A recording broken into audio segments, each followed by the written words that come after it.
Hey, welcome to the podcast Change My Mind. I'm your host, Lynda Steele. And today I want to talk about something really close to my heart, which is the future of mainstream media, which frankly is kind of circling the drain right now. I hate to tell you this. I mean, I've worked in the media for, well over 3 decades. I am a total news hound. I am deeply curious about my world, my community, my country, my province. I have loved so much of my career, don't tell my old bosses, but I probably would have done it for free because it was like having a front row seat to history. I mean, I actually flew to Ukraine in the tail of the world's largest plane that was built to carry the Russian space shuttle. That plane actually got bombed by the Russians during the Ukrainian war last year. But I have covered so many elections and interviewed prime ministers and premiers and covered major disasters and wildfires and floods and tornadoes. And I've done medical breakthroughs. I've gone with police on drug raids. I mean, I've ridden in the back of an ambulance all night long doing a healthcare series. Honestly, it has been an amazing career with 1,000 amazing experiences. And remember, this was back when the media was trusted and respected, when there was money, when there were resources, and there were a lot of people watching the news. So the newsroom was robust and busy and exciting. And you had time to work on long-form journalism, investigations, documentaries. That almost never happens anymore. Now the job has changed so much. These young TV reporters, I feel so badly for them. Not only are they doing the research and the interviews, but they have to shoot their own stories and they have to edit their own stories and they have to drive themselves to location, which you may think, oh, who cares about that? It's a big deal because those were your moments to be working the phones and your sources and writing your stand-ups and your intros and what have you. You needed that time. Now these reporters don't have time. They don't have time to do a proper job. They don't have time to have lunch, to go to the bathroom. They're like they're in a circus spinning plates on the tops of sticks. It's really, really challenging. And that can create an atmosphere where you can make mistakes because you're asking people to do way too much with way too many deadlines. So you can say to yourself, like, what the heck is going on? Well, part of it is that the audience is deeply polarized these days. Thank you very much, Donald Trump, and your bullshit fake news narrative that you've been spewing for the last decade. You know how Trump says you just say a lie over and over and over again until people believe it? Well, that one is stuck. Now suddenly people think the mainstream media is biased and everything they don't like is fake news because, it doesn't sort of confirm what they already think. So that's a problem. The other problem was that the government got concerned because there's been so many layoffs that the media was just teetering. And I believe the mainstream media is a really valuable public service. And there have been thousands of people laid off in the last 5 to 10 years. Thousands of people. At CTV, when I worked there, you would see people go by and go, oh, is it that time of year again? Somebody's walking by with a cardboard box. I mean, it's alarming. And the polling shows that over 60% of Canadians cannot tell the difference between a legitimate, trusted media report and a dubious online source. 60% can't tell the difference. There's something called the Edelman Trust Barometer. And every year, what they do is they take the temperature of the public, what they think of different industries and different professions. And in 2026, the Edelman Trust Barometer found that just 56% of Canadians have trust in mainstream media. 56%. Less than half actually have a high level of trust. And about a third can't even name one single mainstream media reporter that they trust. So it's because of the political polarization. There's also a generational divide. Older Canadians still lean toward trusting mainstream media, still sit down at 6 o'clock to watch, the news.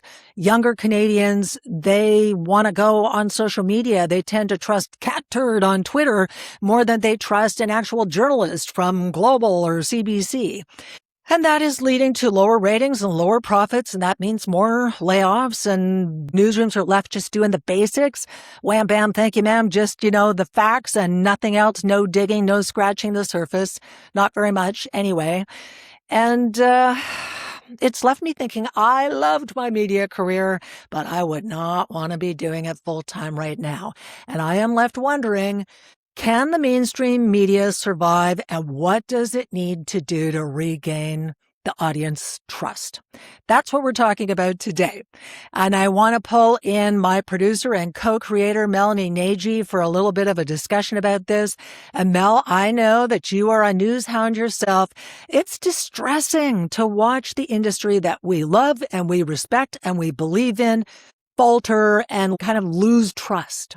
I so agree. I mean, when I was listening to you, I just felt emotional about it because I, like you, love journalism. I believe in it so much. I believe it as a pillar of democracy. I think it's important to have these talented, skilled journalists. I mean, these are people. I mean, you and I know, because this is what we did, give up their lives, their personal lives, so much dedicated to this craft. That's how important people like us and our colleagues still in the business feel about it. But when you watch it now from afar, it really makes me worried. You see, there's been an erosion of local news. And if you just start there, if you can't get local news in your community, then it builds from there. And there is a void of information and investigations and accountability. It's an industry in turmoil. It's an industry that hasn't figured out how to properly monetize itself. I mean, how long have we been in the business watching different leaders try to monetize the work that we do? Nobody's really nailed that one yet. And nope. I do worry about the disconnect. I mean, I'm not an active journalist every day, but when I step into some places, nobody talks about it. Nobody talks about the story of the day. And there seems to just be like a total disconnect. Like you said, rather look at TikTok or Instagram versus digging into stories that are available on the CBC or CTV or Global. So this is going to be a really, really interesting topic. And I do think we have a great guest for you today. Joining me today will be Jennifer Burke. She is a award-winning broadcast journalist with more than 30 years in radio and television. She hosted her own radio program. She fronted a lifestyle program. Additionally, she was an anchor for CTV News Channel. And I had the privilege of reporting to her when I was in that space as well. She knows her stuff. She knows the industry. She's interviewed thousands of people over her career, everyone from politicians to pop stars, athletes, to astronauts, to Fortune 500 CEOs, to small business owners. I mean, she's really connected with Canadians across the country. Currently, she's taken all those skills that she gained in broadcast journalism, and she now works with Pivotal Media, which is an international communication firm with clients all over the world. I'm really interested to see how your conversation goes because both of you are veterans of this industry, and I'm sure you're going to have a lot to say on the topic. Oh, I am really looking forward to this conversation and also our debrief later. So I'll talk to you again shortly. Thanks, Mel. Thanks.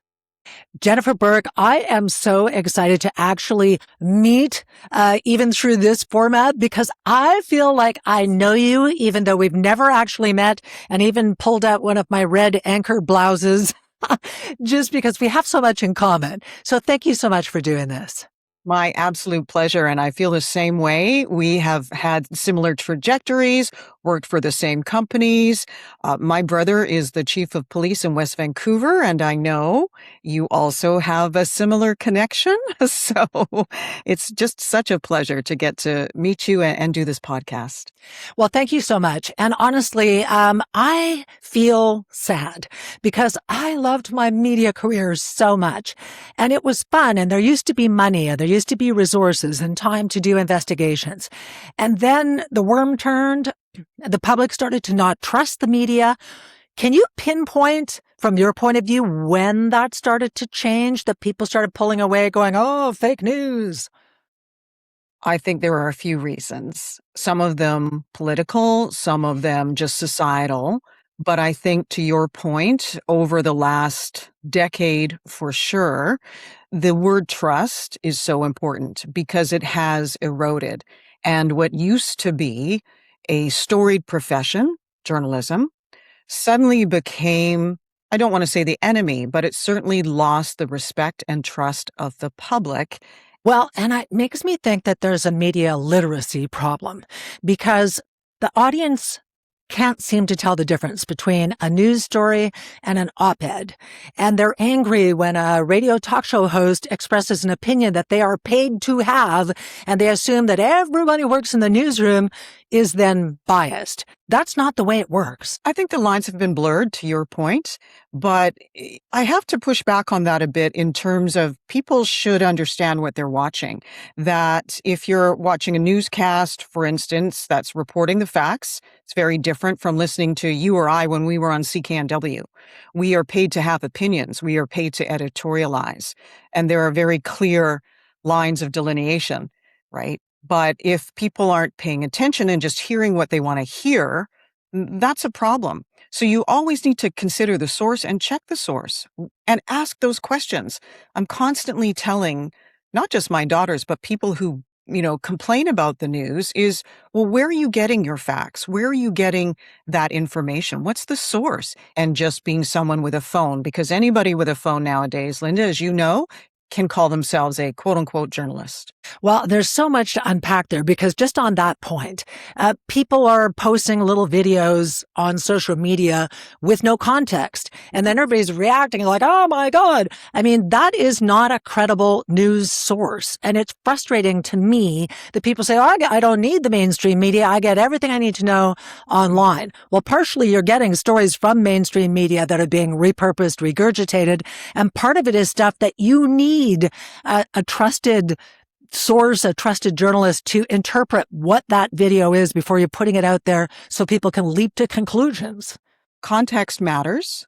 And so if I just show you a short video clip, for example, of an altercation between a law enforcement officer and somebody in the street, you won't understand why something transpired unless you see beyond the frame of that little phone that you're watching that video on. The problem, I think, with mainstream media is because of budget cuts, because of changing attention spans. You know this, Lynda. We used to have 3 minutes to tell a story on the 6 o'clock news. Now you're lucky if you get $1.30. That's a minute 30. So it's very hard to actually have true context. It's very hard for a journalist to do that. And I know many, many journalists who bemoan the loss of that time, but they're working within those constraints. Bottom line, though, people need to not just believe what they see, they need to source it and they need to understand that context. And unfortunately, with our clickbait mentality and our shorter attention spans, that's hard to do. People are rage baited. Anything that, we used to say if it bleeds, it leads. That is an old tropism from back in our journalism days. But right now, I think what some companies have learned or some outlets have learned or social media has learned that if you can spark an emotion, particularly anger, that's going to drive more eyeballs. And it seems like that's more important to some people than actually telling the full context and the truth. And let's talk about confirmation bias, because that is a very big problem in a highly polarized society. So if a mainstream media journalist tells you something about a liberal candidate and you happen to support the conservative, you say that's bullshit. It's not true. It's fake news. And the reality is it's just not what you want to hear and it's not what you believe. And too many people are stuck in their silos, going down rabbit holes to try to find information that confirms what they already believe versus trying to open their mind and learn more and consider all sides of the story. It's easy to do.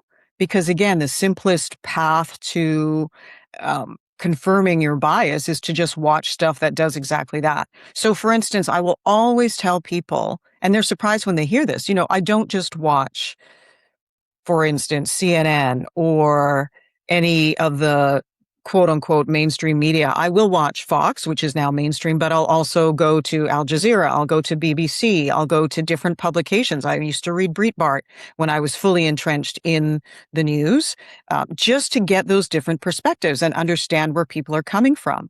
A great example is Tucker Carlson. Right. Used to be on CNN. Now he's like way out in the wilderness somewhere, but he still has a large following. And I think you do need to listen to quote unquote, both sides to understand, not necessarily agree, but understand, where they're coming from.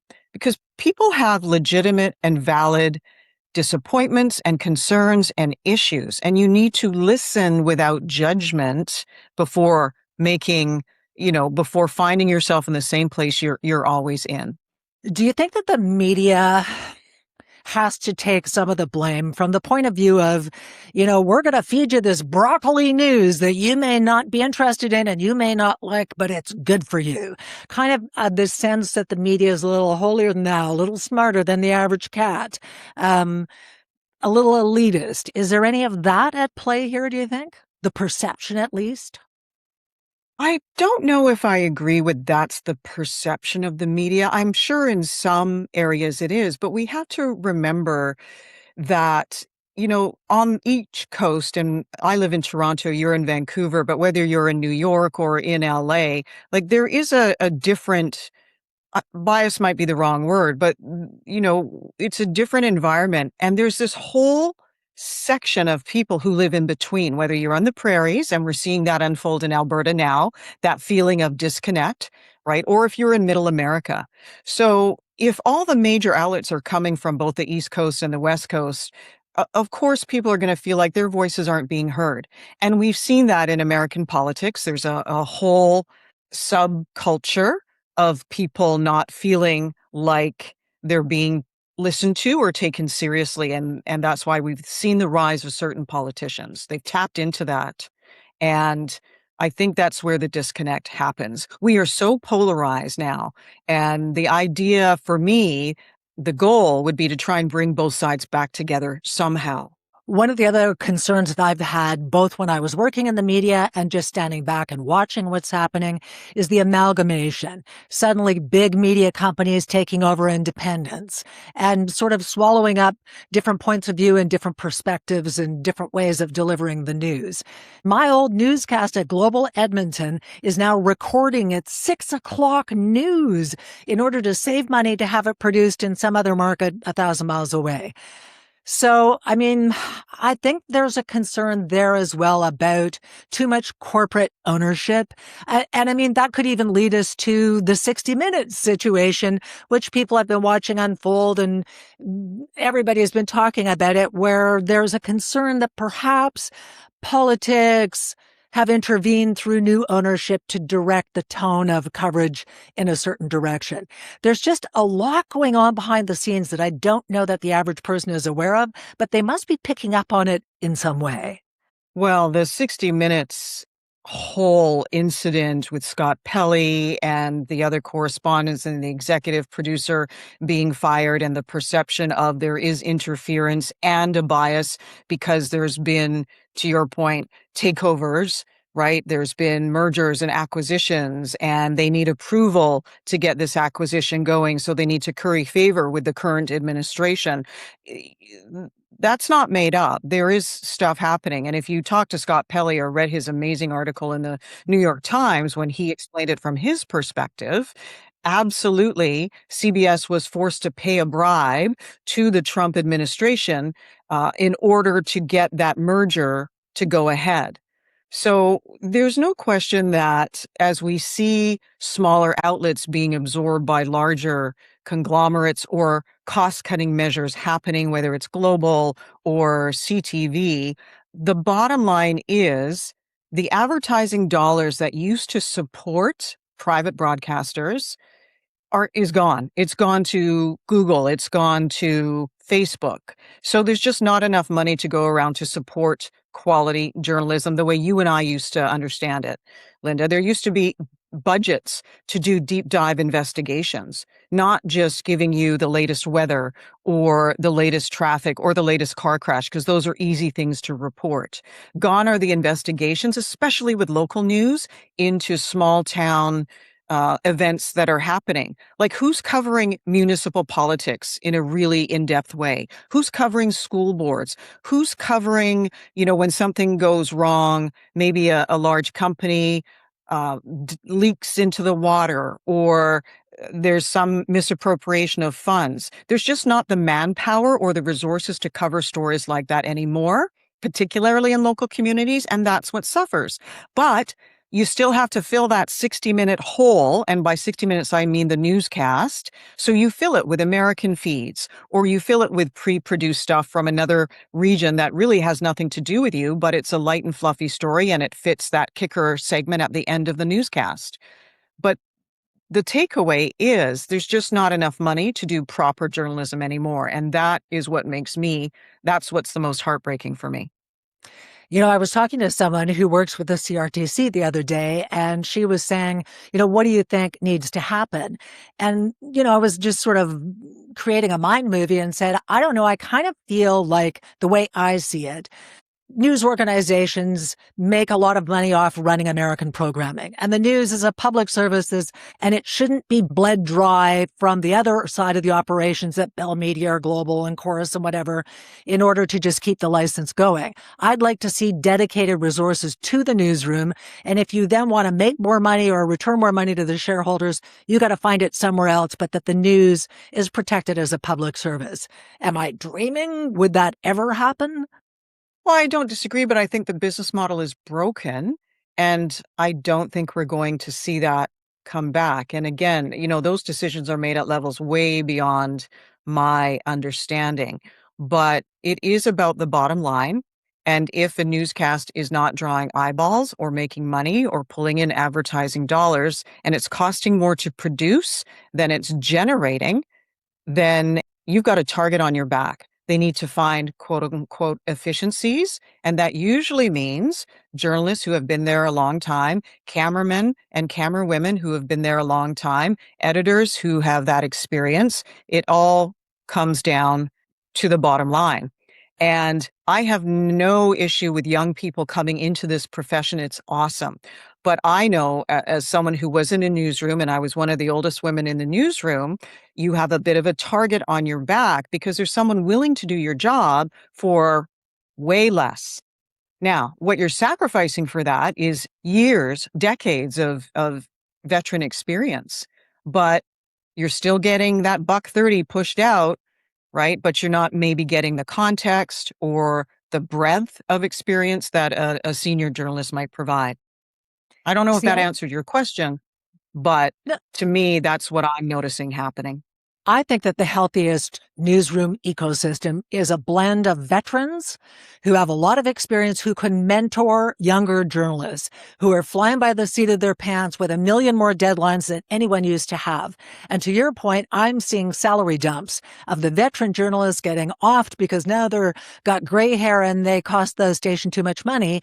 And you have then largely a newsroom populated by younger people who have got lots of jam and they want to do a good job, but they don't have the experience and they don't have the time and they don't have anyone to look to say, hey, can you help me out? I mean, I think that's a serious problem. But I also think one of the other problems is that we're still trying to force a round peg in a square hole. We're trying to force people to sit on the couch at 6 o'clock and watch the news for appointment viewing. And people's lives have changed a lot. And we're all walking around with a high-powered computer in our pocket, and we can get breaking news or news as it's happening.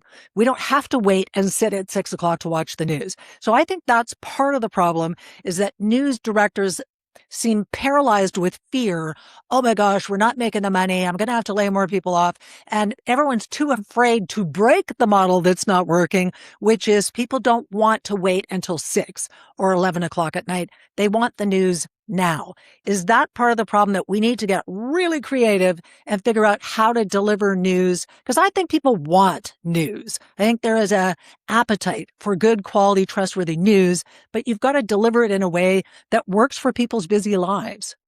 Okay, a lot to unpack there. And I'm going to push back on that only in that it's been well over 10 years since there's been appointment TV, frankly, from my perspective. I don't know anybody, and I ask my friends this all the time, who don't work in the business. And Lynda, you and I are both so enmeshed in it still that we just see it through that lens. But there's a huge amount of people who do not watch the news, nor do they care Right. to. So 10 years ago, the trend was, when I spoke to news directors and programmers, people were moving away from the 6 o'clock news. Like, I'm from the days of Tony Parsons and Pamela Martin, and 6 o'clock was destination TV. Okay. But nobody else now sees it that way. In fact, 10 years ago, if not more, the trend was moving towards late night, because who was home at 6? You got kids, you got a job, you're not home at 6.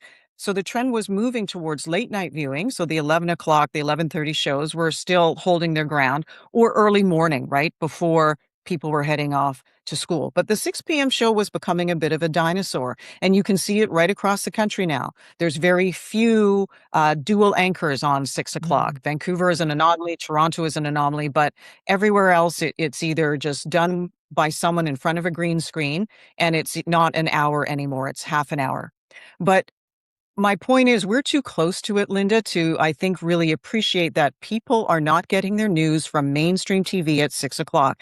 And the broadcasters did try to adapt to this digital landscape. You see the push, going to online video, going to 24/7 digital access, uploading everything. Journalists, even Scott Pelley on 60 Minutes was saying he had TikTok videos as well as his stand-ups for shows. So the industry has tried to move in that direction.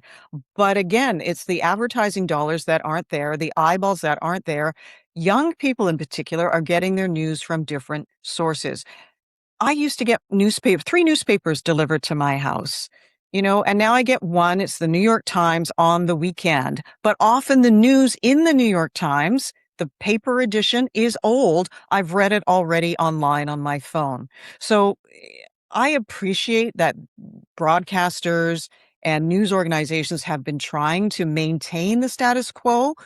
It's not, in my opinion, going to work. You need to get out of that headspace of people are going to come to us and sit down in front of a television and watch it. They're not. They're watching it on their phone on the subway or listening to it in their car or whatever. I mean, who's even driving anymore, right? Point is, we've got these devices in our hands that can provide us with news when we want it. But the most important thing is it's providing us with the news we want to see. And that is clickbait stuff. That is, salacious stuff. A lot of the times, it's not the deep dive journalism that can actually inform us and give us context on issues of the world that matter. Yeah, I totally agree, which is why I think that stations shouldn't even be bothering with the 6 o'clock news anymore, that they should be maybe going to some sort of a digital presence where for $50 a month or whatever, you can say, I want politics, breaking news, weather, I want the local hockey score, whatever. You do a little algorithm, you pay your money, and maybe twice a day, they feed something to your phone that has, kind of populated with the subjects that you're interested in. But that aside, one of the things that I am now starting to see is that there are artificial intelligence newsrooms and reporters where people are actually putting out job postings to hire someone who's going to be an AI journalist. They say, you're not even going to actually write the story. You're just going to collect the facts and then AI will do the rest. How do you feel about that? So AI comes up in every conversation nowadays, whether it's the news or, pick your poison. I work with a lot of AI companies right now in the consulting business that I'm doing.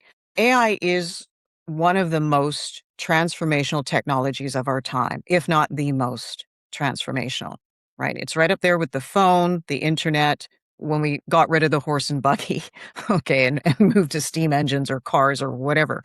The problem with AI is that it's still not 100% reliable. So it can do lots of great things, but when it comes to news, I always tell people you need to check the source and then cross-reference it. But nowadays, who has the time? And so if we're being fed this information, and particularly, if you're saying, oh, we give this algorithm what we want to hear, there we go again down the confirmation bias, because people aren't necessarily going to put in, what's the latest on the Ukraine-Russia war? What is the geopolitical situation right now in Iran, in Israel? Like, they're going to choose the things that matter to them. And sometimes that's, entertainment or sports, because Lynda, again, we're too close to it. You and I are news junkies. Mel is a news junkie. I try and absorb as much information as possible, but not everybody is like that. I lived in Southern California for 4 years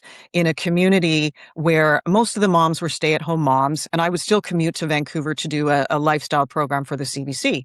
But nobody there, very few people there, actually cared about the day-to-day news. And I would say to them, oh, did you hear about this? And they're like, no, what happened? unless it was something that impacted their lives in their community, like a murder or something salacious, right? So we've been trained out of caring about some of these issues that actually do matter to the world, but I don't blame people because oftentimes the news is bad. It sucks. It's depressing. It's demoralizing. Who wants to hear grown men and women or leaders of large superpowers yelling at them or Yeah. being disrespectful? Like, it's just easier to tune out. And here's the problem with AI, because I agree with you. It is in its infancy in many ways, and so it's not entirely accurate yet. And I hope that it's going to get much better quickly. But just for example, I was out on a media training session the other day, and I happened to see a news alert come by that the great Canadian actor Catherine O'Hara had died. And I went, "Oh, Catherine O'Hara died." And the whole room went, "Oh my God, what did she die from?" And I said, "It's just breaking. They haven't said yet." And off we went back to training. So when I got home that afternoon, I've just started playing around with ChatGPT, the pro version, because I feel like if I don't get on the AI train, it's going to run me over. So I'm trying to figure out how it works. So I type into ChatGPT, "How did Catherine O'Hara die?" And it came back instantly and said, "Catherine O'Hara is not dead. There is no credible source that says she's dead. You are wrong." And it was like chastising me. "You better make sure that you find the right information online." And I said, "Catherine O'Hara is dead." And it came back and said she is not dead. And then it chastised me again. And then it wanted me to prove to it that she was dead. "You send me one article to show that she's dead." And I thought, this is ridiculous. I'm fighting with a bot. So I put a New York Times article in and it came back right away and said, "You are correct. Catherine O'Hara is dead." And I just thought, okay, let's talk about critical thinking for a second, because this is a problem for both consuming news, especially if you already have like a bias, or relying too heavily on AI, which can often be wrong right now. We have a dearth of critical thinking skills in Canada and probably the world right now. Would you agree with that?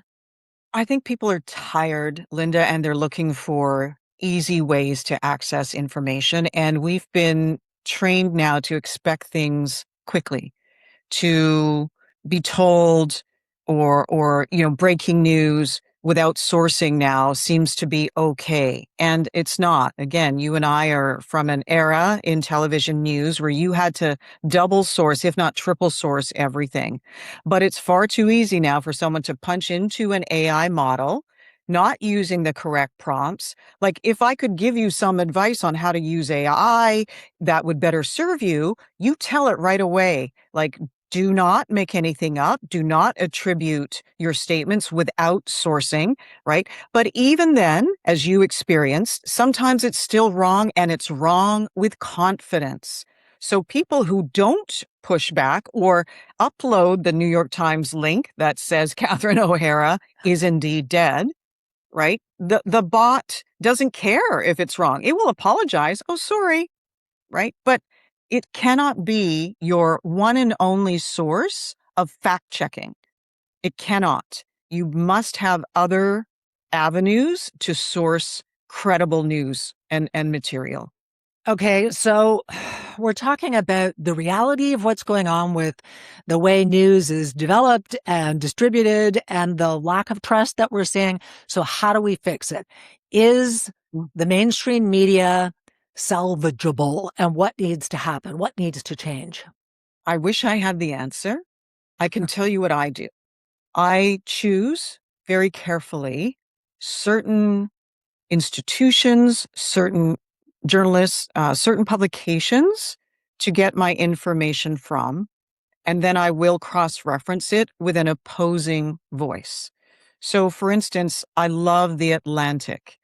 If you want deep, thoughtful journalism, I highly recommend a subscription to The Atlantic. I love the New York Times, but it does have that perceived left-leaning bias. So I make sure I go and cross-reference other sources, the Wall Street Journal, the Financial Post, or the Financial Times. I can't remember which one it is. I also pay for news. Okay, people think news is free because it was for so very long, and they get mad when a article is behind a paywall. I subscribe to the Globe. I subscribe to Apple News, which gives me lots of options. I subscribe to the National Post for a long time, the Washington Post, like varied amounts. But even in telling you that, you can see how much news I consume. I'm not a normal human being. Right. So I also subscribe to Substacks. There's some very good Substacks out there, whether you want Canadian politicians or Canadian political news. Paul Wells has a great Substack, for example. There's lots that come to mind that I can't name off the top of my head, but there are some good writers out there. I like to absorb my journalism through reading versus documentaries or visuals. I'm just wired that way. 60 Minutes does great work. It's a storied institution, but you also have to understand, some of the inherent bias that may lie under that as well. So to me, the answer is to keep an open mind. Can mainstream media be saved? I'm not sure. I think the definition of mainstream media needs to change, because it's been so bastardized now and disparaged, and that makes me really sad.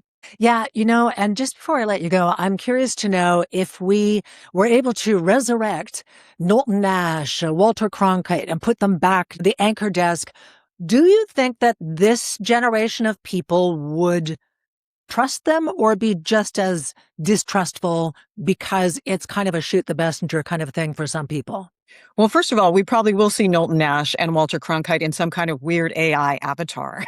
So, right. But I think we're not pulling out enough and having perspective in the big picture. Those times are over, right?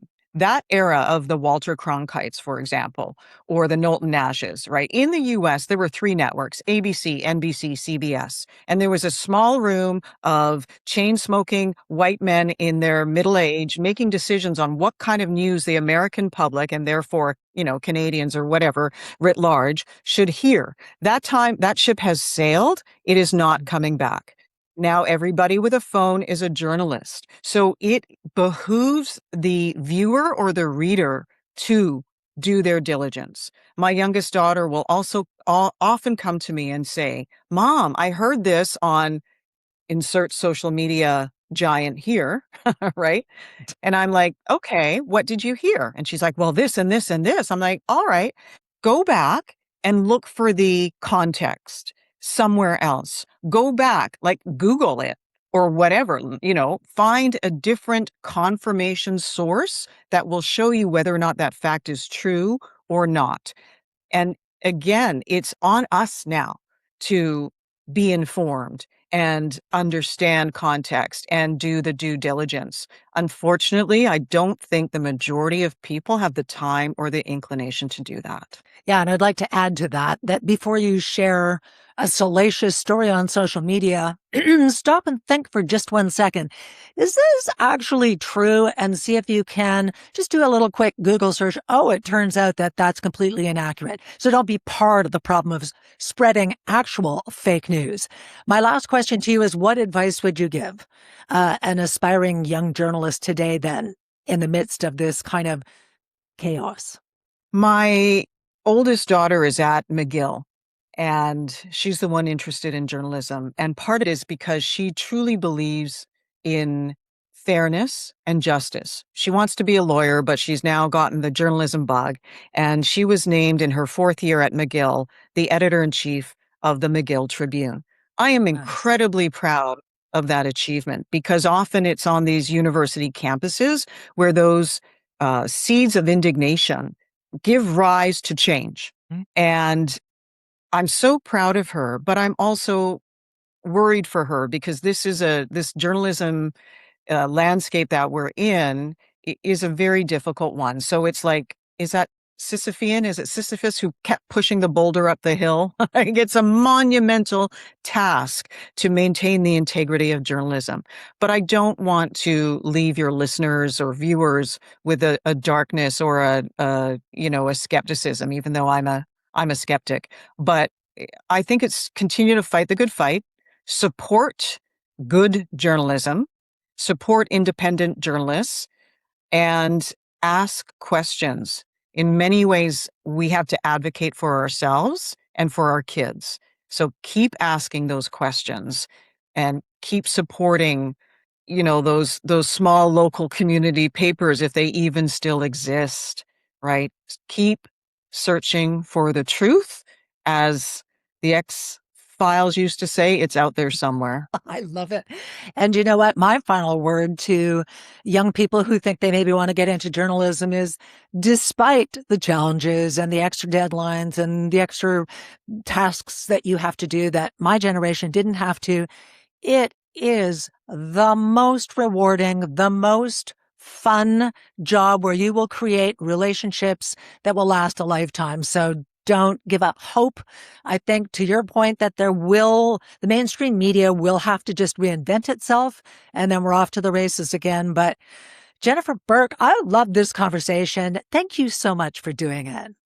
My pleasure. Anytime, Lynda. Great to see you.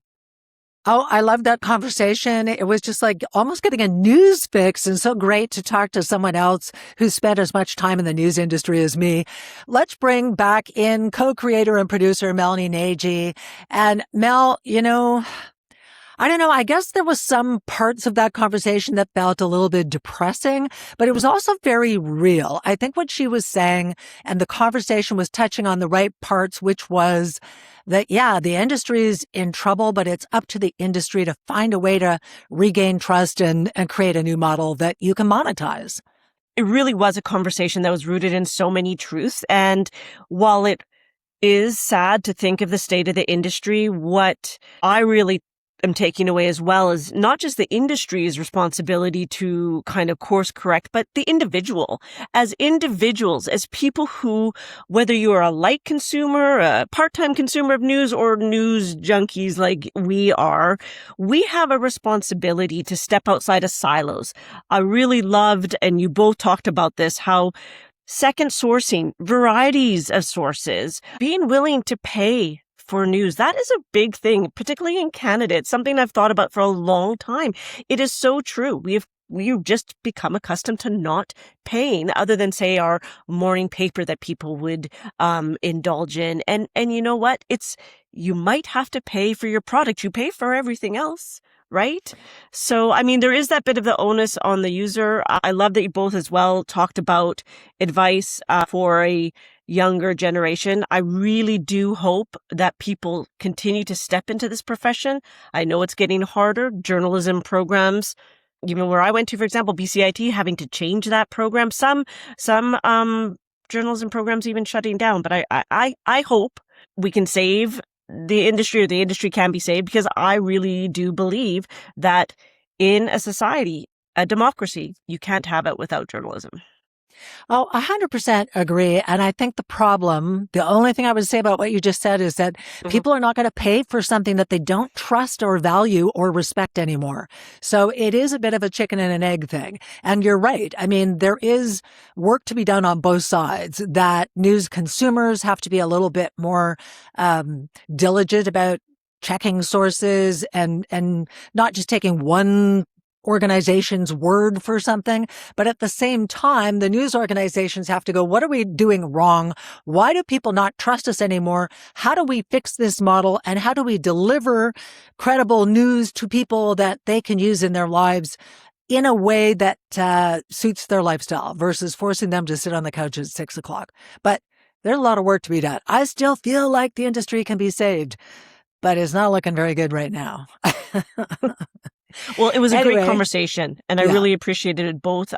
Even it was just a flow of information, and I think it left me with a lot to think about, but also hopefully our listeners as well. Yeah, I loved it. Thanks so much, Mel. Okay. I mean, part of the reason why I really feel like we need to find a way to fix what ails the mainstream media is that in many ways, I think we're in a dangerous time.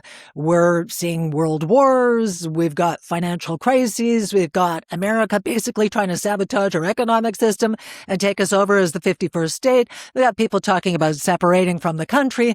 There's a lot of stuff going on, and people need to be informed, and they need to, or we need to, as a news industry, find a way to deliver the news to people in a way that they can trust. However it works, there has to be something done to find a way to correct what's wrong with both the industry and the way people perceive it. But I do feel like it's worth saving. I do feel like the mainstream media plays a huge role, so I have not changed my mind about that. And if you're a young person who's looking to get into the industry, I know you might have been turned off by that conversation, but go for it because you will never regret it. It is the most exciting profession, I think, in the world. So you might not agree with me about the mainstream media, but just keep your mind open, stay curious, use your critical thinking skills, and we'll talk to you again soon. Change my mind.